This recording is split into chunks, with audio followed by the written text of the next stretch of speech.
It's Wisconsin Today. I'm Kate Archer-Kent. And I'm Rob Ferret. Voters have decided the ideological balance of Wisconsin State Supreme Court by electing liberal Dane County Judge Susan Crawford in her victory speech last night. Wisconsinites fended off an unprecedented attack on our democracy. That's right. Our fair elections and our Supreme Court. And Wisconsins stood up and said loudly that justice does not have a price. Our courts are not for sale. The race ballooned into the most expensive judicial election in American history. But that's not all that was on the ballot across the state. Voters reelected State Superintendent of Public Instruction Jill Underly to a second term and approved amending the state constitution to require photo IDs at the polls. Here to break down spring election results and to add context are Rob Yablon, a professor at the UW Law School, faculty co-director of the State Democracy Research Initiative. Rob, welcome back to Wisconsin Today. Good to be with you. And Lily Gorin is here, professor of political science and global studies at Carroll University in Waukesha. Lily, welcome back. Thanks for having me on this morning. Lily, let's start with you. Judge Crawford defeating Waukesha County Judge Brad Schimmel by 10 percentage points. What do you make of that margin of victory? Well, it's not that far off Janet Protasewicz's also margin of victory in the last judicial race. In 2023.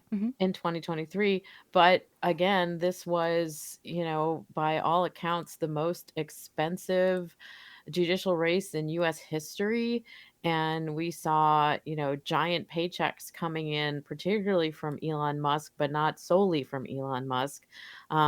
So it became also a kind of potentially referendum on the new Trump administration and specifically on Elon Musk. Rob Yablon, your thoughts on what you saw last night in this race?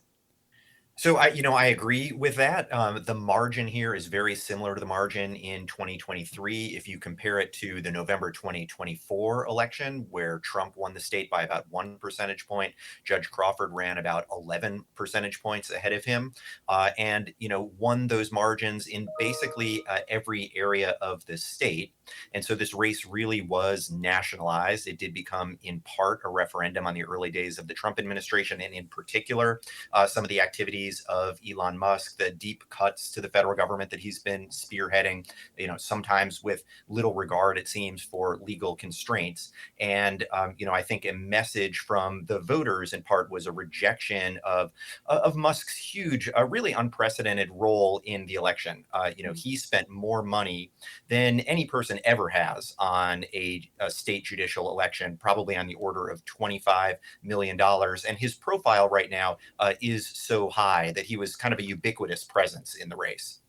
Lily, with the nation's eyes on this race, was politics tracking $107 million in overall spending to date and money pouring in from every state in the U.S. How did money impact this race? Well, I mean, this is yet to be determined in a certain sense, but if the money coming in, the majority of the money coming in was coming from Elon Musk, and he had these very high profile events like over the weekend where he gave away checks for $1 million and so forth, that did not change the race ultimately. Although we had little polling about this race, and judiciary races are also supposed to be nonpartisan. So it's a little bit complicated to sort of unpack some of this stuff. But I think the sort of takeaway in a certain sense is perhaps it is that money can't buy you judiciary seats. And Rob Yablon, Musk handing out two $1 million checks at rallies supporting conservative candidate Brad Schimmel. Has something like this happened before in elections?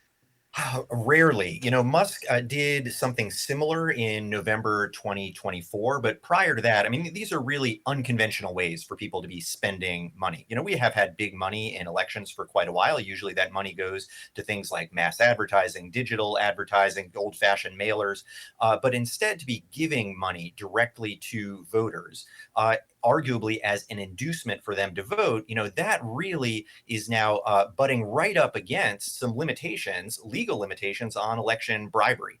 And, I think it remains to be seen what the fallout might be from that. The election is now over, but it wouldn't surprise me at all if we see some investigations, some legal actions, because there are at least a few instances in which some of the things that Musk was doing prior to the election really do appear to step over the legal line. Can you give an example? Sure. Well, on Friday, he posted a message where he said that, he would be holding this rally in Green Bay. And he said that the rally would only be open to those who have voted and that he would be handing over his checks in appreciation for people who took the time to vote. And he later took that message down. But what Wisconsin law prohibits is offering anything of value to induce an elector to go to the polls or to vote. And it seems like that's exactly what that message entailed.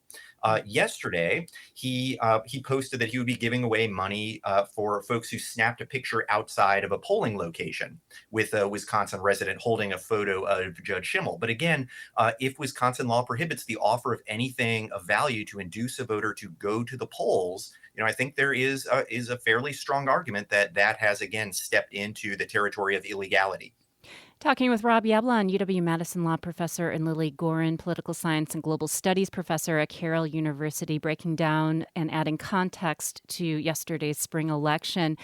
So I want to talk more, Lily, about Musk's involvement in and interest in this election. And, on stage Sunday night at this Green Bay rally, he lays out to the crowd that Wisconsin's spring election would be a vote for which party will control the U.S. House of Representatives. Let's listen. And whichever party controls the House, it to a significant degree controls the country, which then steers the course of Western civilization. So it's like, I feel like this is one of those things that may not seem that it's going to affect the entire destiny of humanity, but I think it will. Can you explain the domino effect that Musk envisions and why he saw everything on the line in Wisconsin? Well, I mean, in terms of the speech that he made there, what he's basically saying is that the Wisconsin Supreme Court will have a hand in the sort of redistricting lines, and whether or not the districts in Wisconsin remain in the shape that they have now, or will they be moved or shifted a bit, because it seems like the set situation right now is very much in favor of Republicans, and that there may be some inclination to try to redraw the districts, which would potentially give the Democrats more opportunities, perhaps, to win another seat or two in the congressional delegation. That would potentially lead to the House of Representatives changing hands in 2026. And I guess that would be about the destiny of Western civilization, Hmm. although it's a bit of a leap there. Rob, what this Supreme Court takes up, do you have any insights there? I mean, we've got abortion, there's been redistricting, Lily talking there, there's Act 10. What might the court take up and in what order? Right. Well, so we discussed previously that this election was in part seemingly a referendum on national politics, but there are other important issues that have gotten attention and that I think no doubt influence the choice of voters. So, what are some of the biggest issues that the court is likely to see or is currently seeing? Well, abortion rights might be at the top of that list. The court currently has a case before it, Call versus Urmansky, which was argued back in November, and that could be decided really any day now.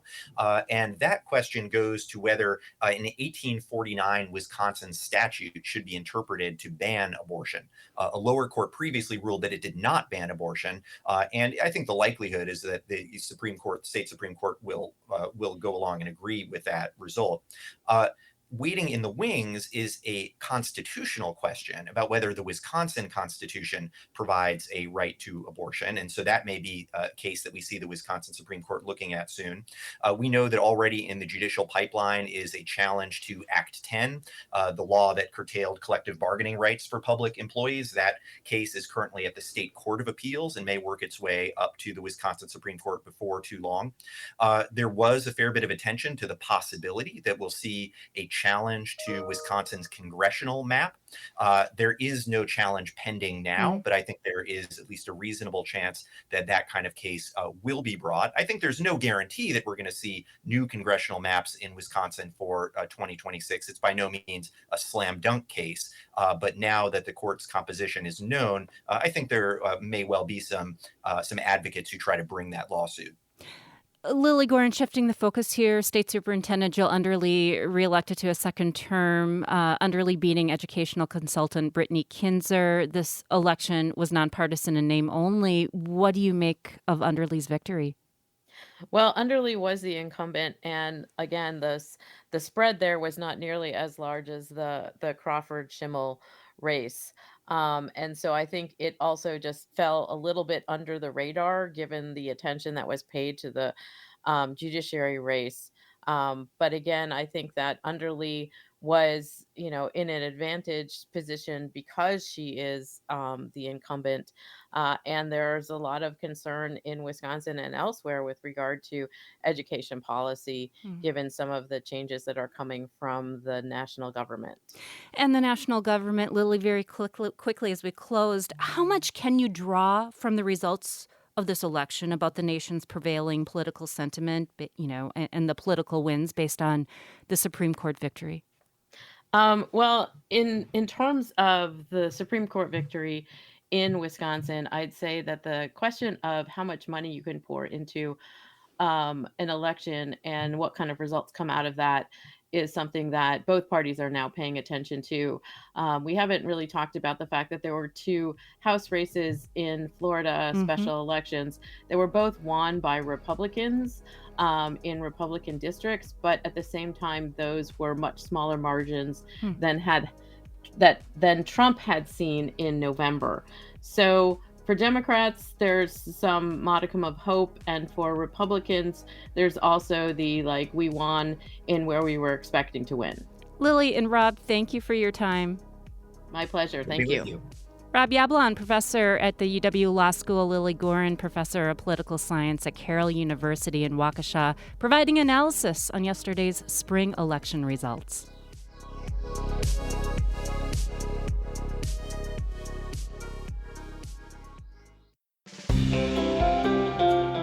Coming up, there have been calls to boycott some of the country's biggest retailers, online and in person. We'll hear about the potential impact and the case for supporting small, local businesses. People are really excited and really happy to find themselves in a place where they can find that real human connection. That's coming up next here on WPR News.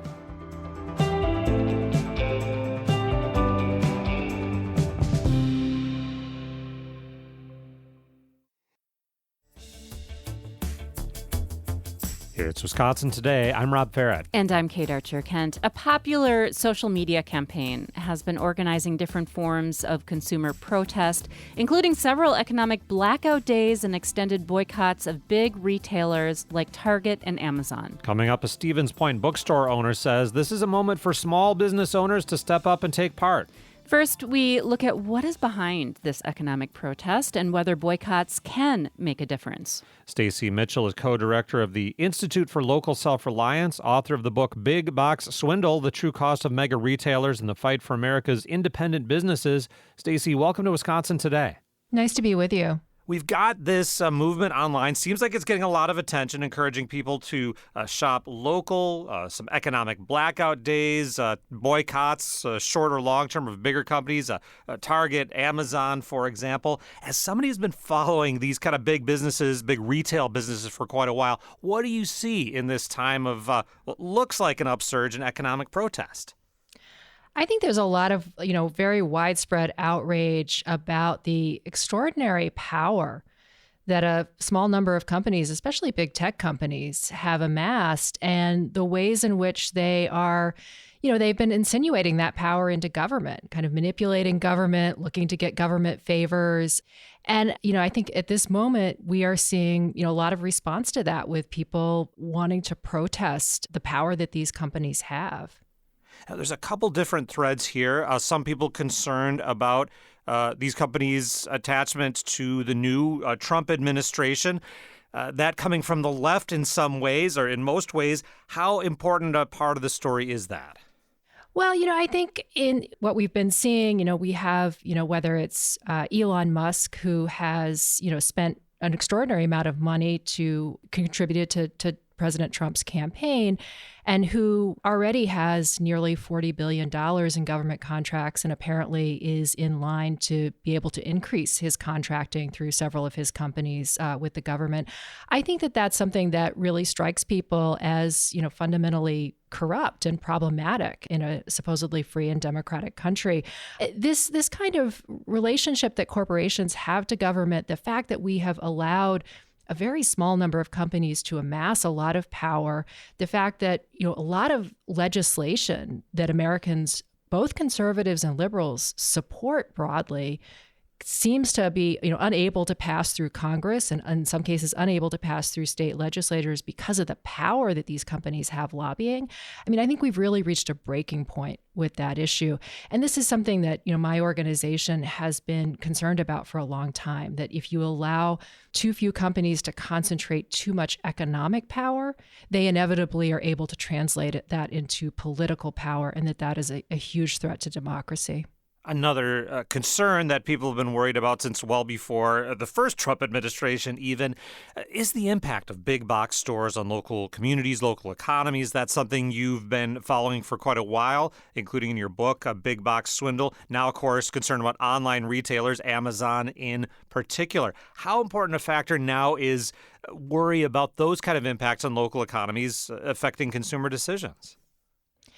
Well, I think that there are people who, if you're someone who lives in a community where you have locally owned businesses, where you have a local grocery store, a pharmacy, a bookstore, a toy store, those businesses are, owned by your neighbors. And there's, we are seeing people decide to shift some or all of their spending to those local businesses as a way to support their local economy, to support the idea of, really shifting economic power back to the community. And there's evidence that having strong local businesses is really good for the health of your economy, but also for your community. It really, it brings people together and kind of supports the civic fabric of the place that you live. And so I think that kind of decision making can be really powerful.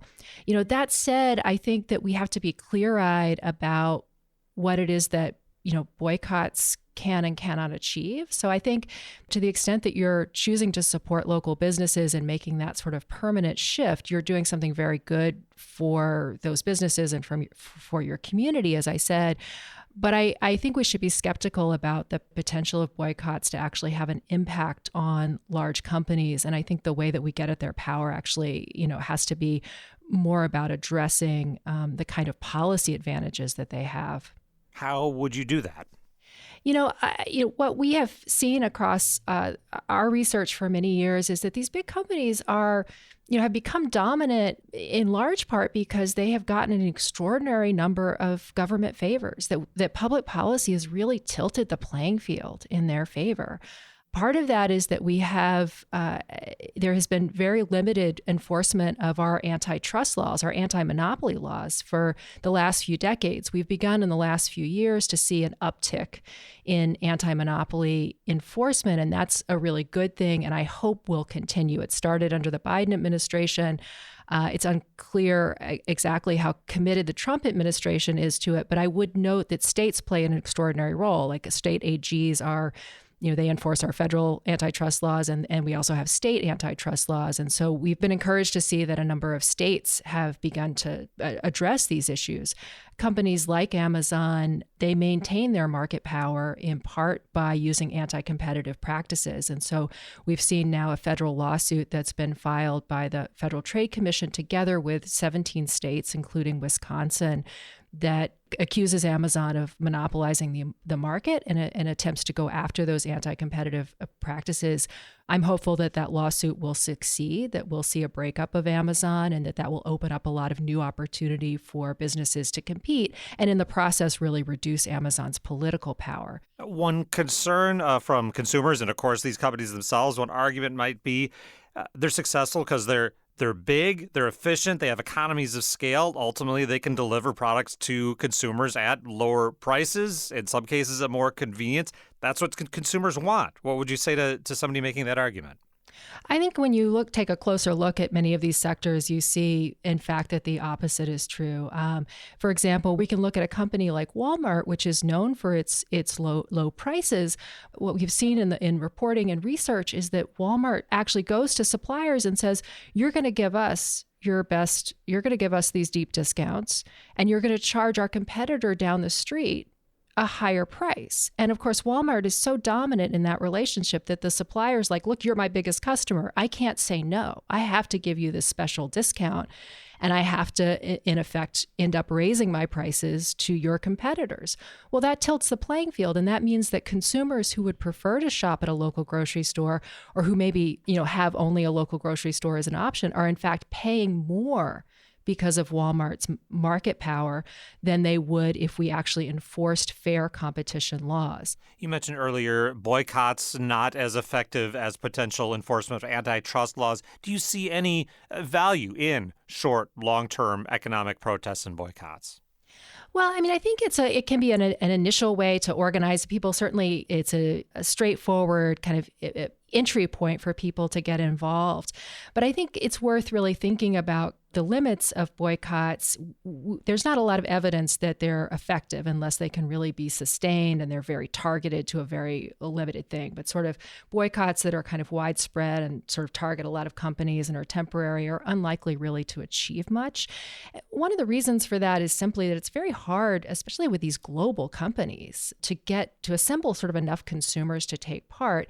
I would also note that about 50% of all retail spending in this country, all consumer spending, is done by the top 10% wealthiest households. Those are often the same households that are benefiting from corporate consolidation. So they don't necessarily really have an incentive to join in. So the bottom 90% is already facing an uphill battle in terms of using their dollars to try to influence what's happening. We are far more powerful when we use our citizenship muscle to try to influence what's happening. And so what I really hope to see is that some of the organizing around these boycotts will use that as a jumping off point to actually organize and begin to engage around some of these ways in which policy at the local, state, and hopefully eventually at the federal level can take on these issues of outsized corporate power. On those lines, you've argued elsewhere that people should think of themselves first and foremost as citizens rather than as consumers when thinking about these issues. What do you mean by that? Yeah, I mean, I think we've been, sort of trained in this country for the last several decades to really just think of ourselves primarily as consumers. We're out in the world. I mean, even our elected officials often refer to us that way. They talk about, the American consumer. But as citizens, we're far more powerful. Our ability to come together and elect people, work together with our neighbors to change laws is far more threatening to corporations. As a consumer, you have a choice of what is available. And in the case of monopolies, I mean, the reality is that there are a lot of Americans who really don't have a feasible option about where to buy groceries except for Walmart, or in some cases, Dollar General. That's literally their only choice. I mean, that's kind of what a monopoly is that it's a limitation on choice. And so trying to affect change that way, it doesn't get us very far when in fact it is the underlying policies and structures that create our economy, that create what's available to us, that is the place to really make change. And, it's no coincidence that corporations have tried very hard they talk to us as consumers to try to position us always as consumers because they know as consumers we're sort of weak. And what they're really afraid of is that if we take seriously our ability to affect change as citizens working collectively with our neighbors, that's the real threat to their power. And they would prefer that we not pay attention to it. Stacey, thanks for joining us today. Thank you so much. That was Stacey Mitchell, co-director of the Institute for Local Self-Reliance and author of Big Box Swindle, The True Cost of Mega Retailers and the Fight for America's Independent Businesses. Now we head to Stevens Point, where a local bookstore is encouraging the community to buy local. Lynn Churro is an owner and manager of Bound to Happen Books in Stevens Point. Lynn, welcome to Wisconsin Today. Thanks so much for having me, Rob. Well, first, Lynn, can you tell us about Bound to Happen Books and the role you see it playing in your community in Stevens Point? Yeah, we opened back in 2021, so we're coming up on 4 years here.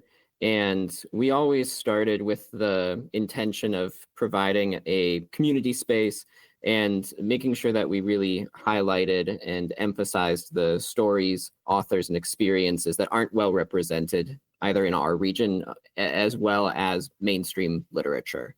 Yeah, I'd say at this point, we're definitely seen as the place within Stevens Point to come if you want to experience something that you might not find elsewhere, as well as connect with people that we feel is like just so important, especially in this new era we find ourselves in. Well, 2021, you're starting with some obstacles right off the bat, coming out of COVID, opening a small business in a industry that's dominated by a company we'll talk more about, Amazon. Did you feel like it was a bold move to make that call in 2021? Honestly, what I've seen looking at book industry data and just from my own experience, during this time of extreme isolation and when people had to quarantine themselves, people were trying to find ways to reignite their communities and to make these connections again.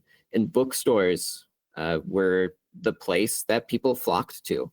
So honestly, it was kind of a renaissance for independent bookstores, and we kind of opened what I would think is a great time. It was definitely a great time for tons of indie bookstores that have opened. Is that something you hear from customers? Like, yeah, I know I could have probably bought this online, but there's something about the experience of interacting with humans and seeing books on a shelf together? Oh, yes. Yep. And that's something that we talk about a lot as well. Like you can buy stuff while you're sitting on your couch or whatever, but you're basically just talking to an algorithm. But when you come into our bookstore, really any indie bookstore, you have a face there, you have somebody you can connect with, you have other customers, other people within the store that oftentimes will also recommend books to other people. And yeah, it's something that we hear a lot. People are really excited and really happy to find themselves in a place where they can find that real human connection. And then you've been publicly active there, and on your social media profiles, for example, you encourage people to participate in a recent economic blackout day, quote, even if it includes us, end quote. Why did you want to share that message with people about taking this economic blackout action? Yeah, I see a really important nugget within this economic blackout action of people wanting to find some way to fight back against this seemingly insurmountable situation we find ourselves in. Whether it's fighting back against the way that big box stores and behemoths like Amazon are kind of eating up all aspects of our lives, or if it was to push back against the attacks that different marginalized communities are facing. I feel like this economic blackout was a real kind of, it encompassed all of this and more. And as a small business owner, as a political activist myself, I felt really important to not only endorse this and to highlight and to bring it to more people. It also felt important to point out that while doing this for one day is an incredible thing, it needs to go beyond that. It needs to look at the entire system we find ourselves in under capitalism, and we need to use it to inspire us to fight back and organize and struggle and build something bigger rather than just some individual actions. Thinking about my experiences in Point, there's a variety of perspectives there. Some people would be nodding along to everything you just said. Some people would be, what the heck are you talking about? We shop. It's not a political action when we buy stuff. How do you explain this kind of activism to people in that second category, to people who might not already be embracing that message?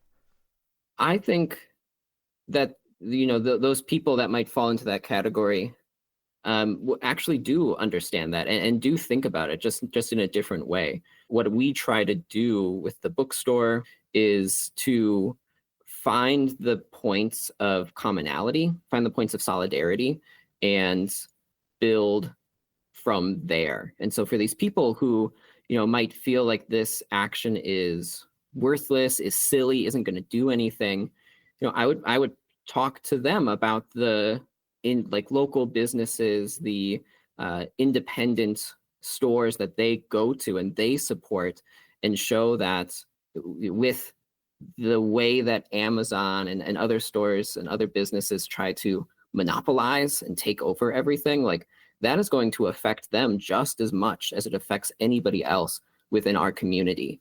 And if we can band together, if we can find those points of commonality, we can actually try to do something productive with the world. And as we wrap up, what are you hoping to be involved in as more economic protests unfold over the coming weeks and months? Yeah, I see our bookstore and really any independent bookstore, any independent store should really see themselves as needing to support these fights, as not just trying to find ways to weather the storm, not just try to find ways to take advantage of what's going on, but to really put their resources where their mouths are. Local businesses, independent stores need to realize that they are just as much of a target as anyone else is right now. And if they want to survive, if they want to see their community thrive, then they need to get involved and they need to do it quick. Lynn, we'll leave it there. Thanks a lot for joining us today. Yeah, thank you, Rob. I appreciate it. That's Lynn Churro, owner and manager of Bound to Happen Books in Stevens Point. Earlier, we heard from Stacy Mitchell, co-director of the Institute for Local Self-Reliance. Been talking about a recent wave of economic protests and why some communities are embracing a call to shop local.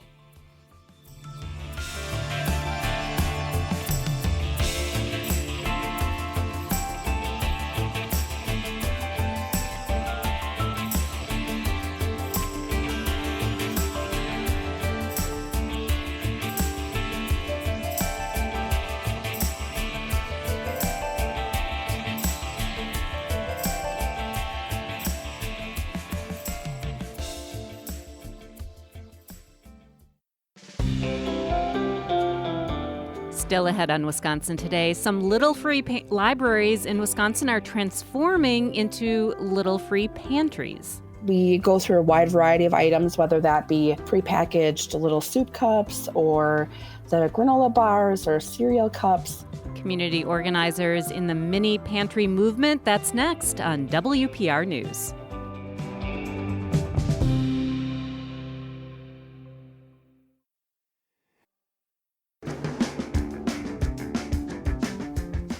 You're listening to Wisconsin Today. I'm Rob Farrett. And I'm Kate Archer-Kent. Now it's time for Wisconsin Life. Here's producer Maureen McCullum with a look at the lasting legacy of an iconic film shot in Wisconsin.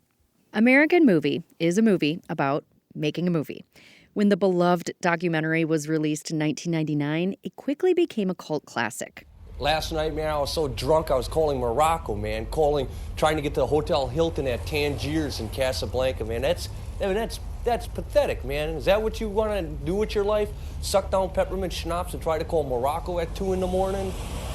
That's senseless, but that's what happens, man. So anyway, we're out here today to try to redeem it, get these establishing shots for COVID and, do what you can. We're in America today and we're ready to roll.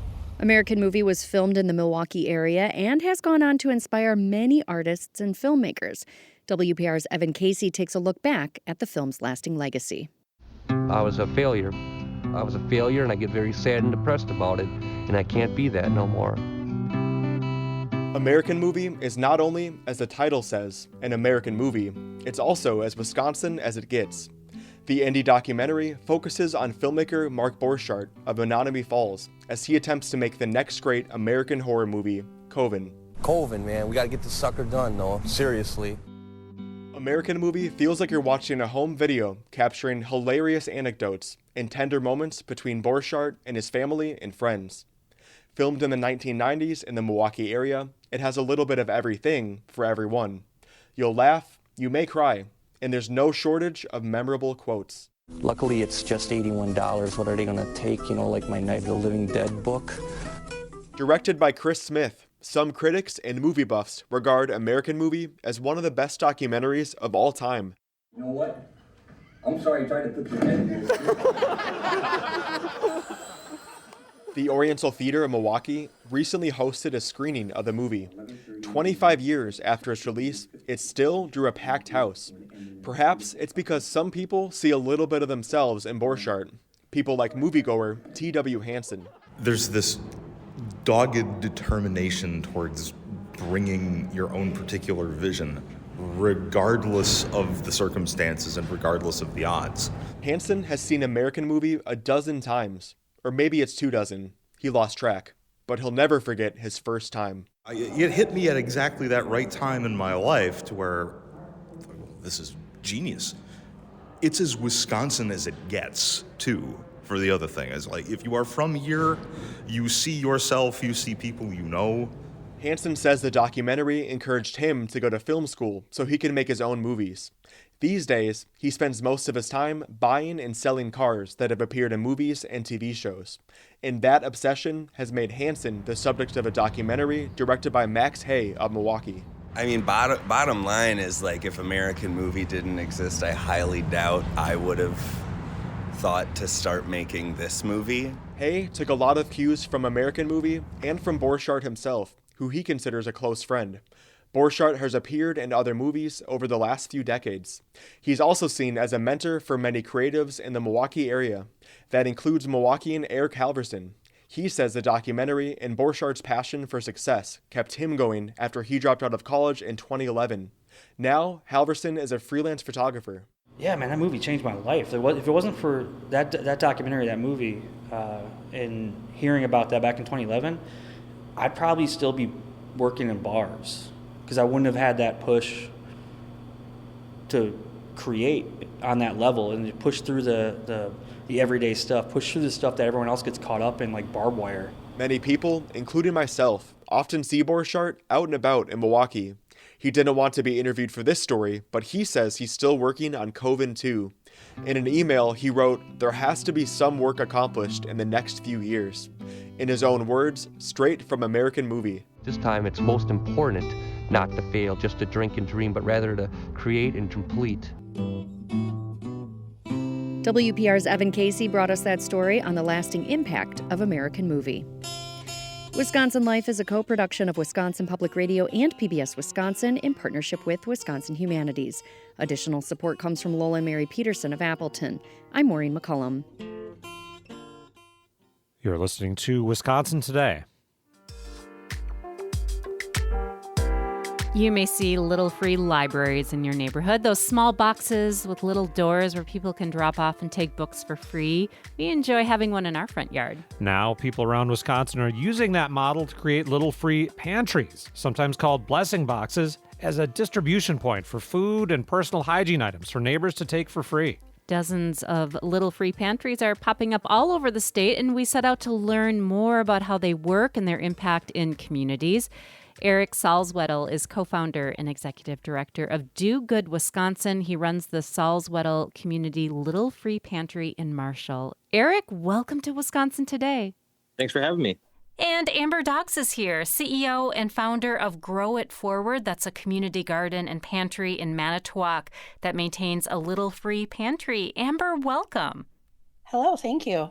Amber, let's start with you. How did Grow It Forward get started? What was the inspiration? Sure, the seed was actually planted in my lived experience of food insecurity. 27 years ago, I ended up going to a food pantry for the first time, and there was a lack of healthy, nutritious food The very last table that I went to had a swollen bag of lettuce, an orange that had mold on it, and an apple that was heavily bruised. And since then, we've done a lot of different things as an organization, from operating a community garden to our free little pantry. We also own and operate a cafe in downtown Manitowoc as well. So it's really spread. Amber, having that fresh produce is so important, but how do you get through a winter season? Yes, so we have an indoor hydroponic farm, actually in a former church that was donated to our organization back in 2019. And right now we're producing about 75 pounds every week. So it's important for us to make sure that we still have access to healthy, nutritious food, regardless of Wisconsin winters. Eric, what is the origin story behind your little free pantry in Marshall? Yeah, so I actually saw a post, I think on social media, about somebody who had done essentially a blessing box of food for folks to grab. I said, if I ever, or when I get a home, I would love to incorporate this idea of a blessing box of food for people who may be facing food insecurity and have that in front of my house. Well, fast forward to us purchasing a house in December of 2019 and the pandemic hitting in 2020, where I reached out to a friend of mine saying, hey, love for something nice to be built in front of the house. A friend of mine built this little free pantry, just a larger scale size little free library, I guess you could kind of say. And we just started collecting community donations of non-perishable food items for the most part to be able to put into the pantry and let the community know through social media and community groups and just word of mouth that at any time, 365 days a year, 24/7, you can come and grab some items and we'll replenish it and fill it as often and as much as we can for those facing food insecurity. And I'm looking at a photo right now of your house and the pantry in front of it. And it looks, like you said, like a little free library, but bigger. It looks like there's a cooler next to it. How do you keep it stocked while also accounting for changing weather and changing community needs? Yeah, and typically we will put out through our social media group we've created for those in the community and those that kind of follow along, that we encourage people to donate food up on our porch. We have it's kind of a system in place where folks donate food into a donation bin. Then we take it out, we weigh it, we stock it into other bins and inside of our home. And about every day I go out morning and evening and fill up the pantry with probably about 20 pounds of food items and personal hygiene items. And periodically we'll utilize a cooler, especially on the hot summer days. It's used 365 days a year, no matter how cold or hot it is, and takes a little beating on the doors with the wind and the weather every once in a while, but we push through. And Amber, what kind of usage does your little free pantry get? Eric mentioned just a range of different items that seem to go through his pantry. Yeah, that's right. We also see the same utilization at our pantry. Our organization also operates its own actual full scale food pantry as well. So that pantry is available to our clients on Thursdays and Fridays by appointment or first come, first serve. So if people are looking for a little bit more abundance, they're going to receive that when our full pantry is open. But the free little library or blessing box is available 365 days a year. And we see folks at all different times of the day and night utilizing it. We've seen children from the neighborhood, teenagers utilize it, seniors, even somebody who is living in their car. So we go through a wide variety of items, whether that be like the prepackaged little soup cups or the granola bars or cereal cups, but also those personal items are also very nice, especially in winter. We have a neighbor who actually makes crocheted winter hats, and those go through really quickly as well, just with, kiddos and things like that in the neighborhood. I do want to stop here for a moment and discuss accessibility, because there is no need to fill out applications, government applications, or show, proof of eligibility. Amber, what impact does that have? Well, our food pantry is similar in that nature as well. We are members of the Emergency Food Assistance Program. It's self-declaration, and it's just for the main person who lives in the household. And all you do is share how many people are in your home in order for us to pack enough food for that household. But as for the blessing box, I think that that helps with some of those initial fear points, or if you're feeling a little anxious about receiving help or asking for help, it sometimes is the first line of getting folks some support that they need. We also put out little resource cards in our little library on where to receive recovery services in the community, where you might be able to receive foster care support in the community, spiritual guidance, should you be looking for that as well, and other programs or job opportunities also. So we've really made sure that we've found a full approach to meeting people where they're at. We're talking about little free pantries, also known as blessing boxes, which have popped up all over the state in recent years. Amber Dogs there manages a pantry at Grow It Forward in Manitowoc, and Eric Salzwedel, who started a little free pantry on his property in Marshall. Eric, what kind of impact has your little free pantry had on your community or on your family? What are some positive stories that you're hearing? Since we've started the program, I think one of the thoughts I had right away was what's a way that we could try to measure the success of this little free pantry. And ultimately, we wanted to just start weighing all of the donations that would come in just so we could actually have a weight. But since we've started doing that, when we put it up in March of 2020 through this year, we're probably around that 40,000 pounds of personal hygiene and food that have been used. And what's incredible again is I go out almost on a daily basis, and items are obviously utilized. Some very positive things is just the amount of people that if I'm outside already and will come up and use the pantry, and then how many will say, thank you so much. I'm a single mother of 5 kids, and or another instance of just, this box has helped me just get through some really tough times. And, Amber on the head too, of just, people being able to utilize this when sometimes they might be afraid to ask for help. And here they can come and get some stuff to get them by for a short period of time. And as often as they need. And it's pretty incredible, just the response from the community. And I've seen the same people that have used the pantry, turn around and have donated other things towards the pantry that they may not eat, which is incredible. Wow. Amber, do you have any tips or advice for people who might want to put up their own little free pantry, or perhaps convert their little free library into a pantry? I would just make sure that wherever you have it housed, that certainly you're paying attention to some of the weather, that it has a good roof on it. Repairs are frequent with these, so making sure that you have somebody who is handy. In fact, this morning when I went to go stock the blessing box, our window on the door was broken because we had a really strong windstorm last night through the area. So now we have another repair, but it's a great way for volunteers to get involved. If you have a Boy Scout troop or an Eagle Scout that's looking to put forth a very valuable project, this is a really valuable and rewarding way to get involved. And then the other thing that we've done is we also placed a garden bed near ours as well. So if you're wanting access to fresh produce during the summer months, those two things can live right well next to one another. Well, Eric and Amber, thank you for sharing your stories. Thanks for joining us. Thank you. Thank you so much.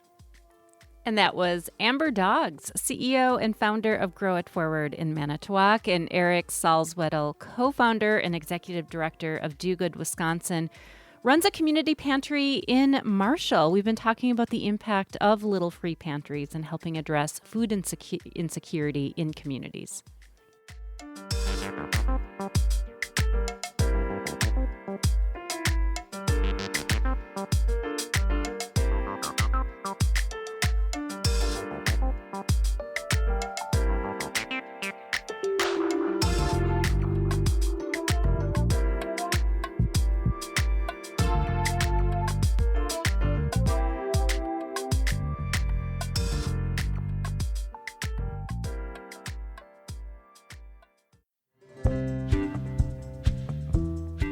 Wisconsin researchers are in the middle of an art mystery. A painting found at a garage sale in Minnesota may be an extremely valuable Van Gogh. We're planning to talk to a UW art detective about how you figure out if a painting like that is the real deal. And we want to hear from you. Have you ever gotten something at a thrift store or a garage sale that turned out to be way more valuable than you expected? Or maybe there's something you got for super cheap but got way more than your money's worth because you got so much use out of it. Me, I got a World War II era pressure canner. This is years ago at a thrift store. I got a solid 15 years out of that guy, plus jars and jars of canned produce. Love it. Share your favorite thrift store or garage sale find. Email wisconsintoday@wpr.org. Or you can call or text us at 888-642-0232.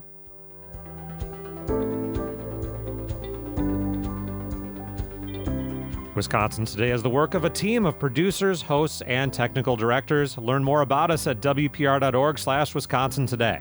I'm Rob Farrett. And I'm Kate Archer-Kent. You're listening to WPR News.